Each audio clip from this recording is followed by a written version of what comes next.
Okay, today is all about multiplying a monomial and a polynomial. So remember, a monomial is like a single term, and a polynomial is multiple terms being added or subtracted together. So let's do part A together. It says find each product. So we have 3x times, so 3x is the monomial, and times 4x squared minus 6. And 4x squared is the binomial, which is a polynomial.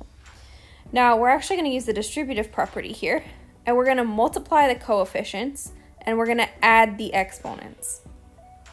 So I know that 3 times 4 is 12. I know that x is to the first power, and then the x for the 4x squared is to the second power. So 1 plus 2, which gives me to the third power.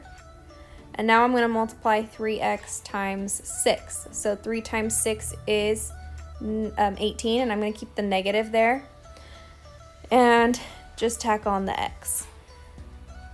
And that right there is our answer.